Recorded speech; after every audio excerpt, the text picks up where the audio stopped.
Bakit hindi na lang kaya mag-print ng maraming pera ang gobyerno at ipamigay sa mga Filipino para matapos ang kahirapan? Marahil ay isa ka rin sa mga taong nakaisip nito. Kung magpiprint sana ng mas maraming pera ang Pilipinas at ipamimigay ito sa mahihirap, wala nang magugutom na Pilipino. Makakabayad na ng utang si Nena at makakabayad na ng renta at hindi mapapalayas pa si Christian. Tapos sana ang problema ng karamihan sa atin at lahat ay magiging masaya. Kaya bakit nga ba hindi na lang mag-print ng maraming pera para matapos na ang kahirapan natin?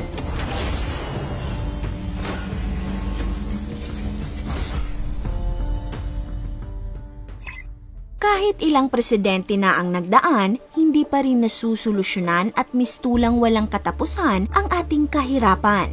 Kaya naman maraming Pilipino ang nagsasabing bakit hindi na lang mag-print ng maraming pera para matapos na ang kahirapan natin. Ang Bangko Sentral ng Pilipinas o BSP ay nagpiprint ng pera para palitan ang mga lumang pera at kinukontrol nito ang supply ng pera para maging balanse ang ating ekonomiya.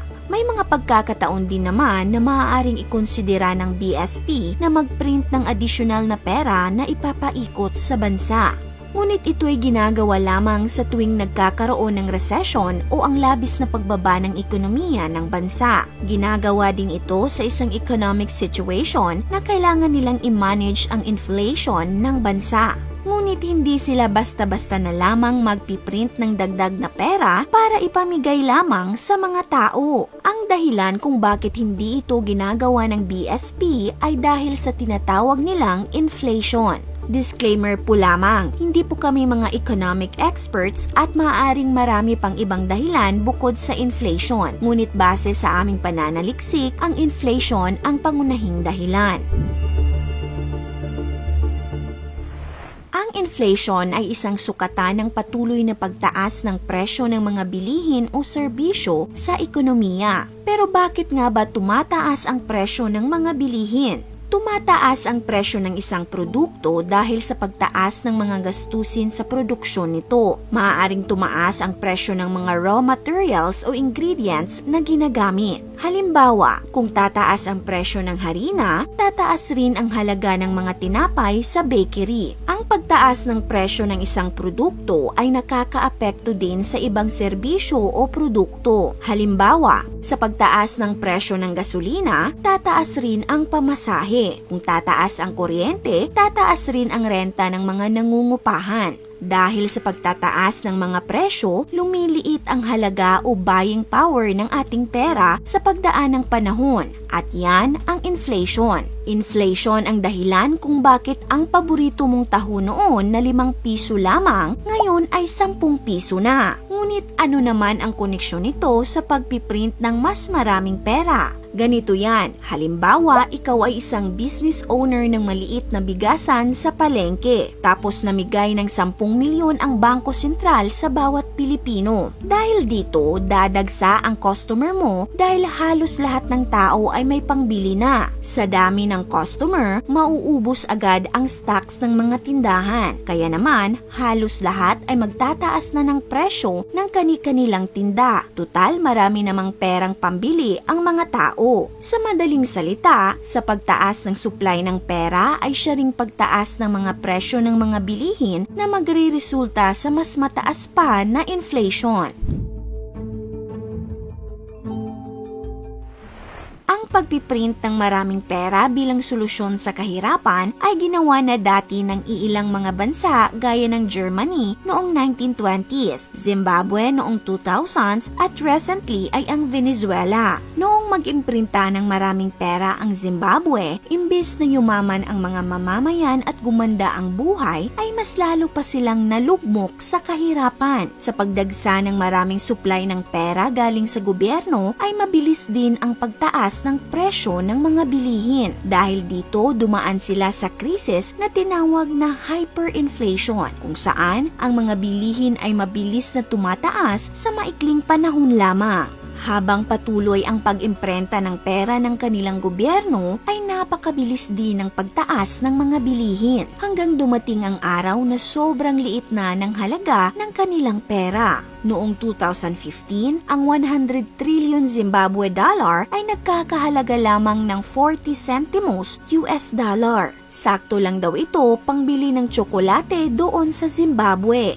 At dahil dito, simula noong 2009 hanggang ngayon ay hindi na nila ginagamit ang kanilang sariling pera o currency. Sa halip ay gumagamit na lang sila ng mga pera ng ibang bansa gaya ng US dollars at Chinese yuan. Sa kasalukuyan, ang bansang Venezuela ay dumadanas din ng hyperinflation. Sobrang hirap ng buhay ng mga tao doon ngayon. Ayon sa Reuters.com, noong nakaraang taon, ang presyo ng mga bilihin sa Venezuela ay dumodoble sa loob lamang ng isang buwan. Ang 1 kilong bigas doon ay nagkakahalaga ng 2 million Venezuelan bolivar at patuloy pa itong tumataas araw-araw. Nitong Mayo lang ay bumisita ang vlogger na si Drew Binsky doon at ang isang pirasong tinapay ay nagkakahalaga ng halos 1 milyong Venezuelan bolivar. Kung iisipin ay mga milyonaryo ang mga tao doon. Yun nga lang, milyonaryong kumakalam ang sikmura dahil kaunti lang din naman ang mabibili ng 1 milyon. Ang pag-imprinta ng gobyerno ng maraming pera ay maaaring humantong sa hyperinflation crisis at ayaw natin na magaya sa mga bansang ito.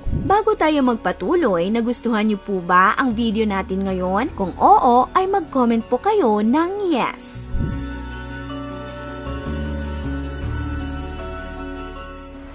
Kung lahat tayo ay bibigyan ng sandamakmak na pera, saan natin ito dadalhin? Malamang malaking bahagi ng pera natin ay ipangbibili natin ng ating mga pangangailangan, gaya ng pagkain, tirahan, tubig at marami pang iba. Dahil dito, uunti ang resources o supply sa dami ng may kayang bumili, kaya magtataas ang presyo ng mga bilihin o kaya naman ay mauubusan ng produkto ang mga tindahan. Dahil sa dami ng pera ng tao at sa dami ng may kakayahang bumili ng iba't ibang produkto, maaari itong magdulot ng tinatawag na scarcity.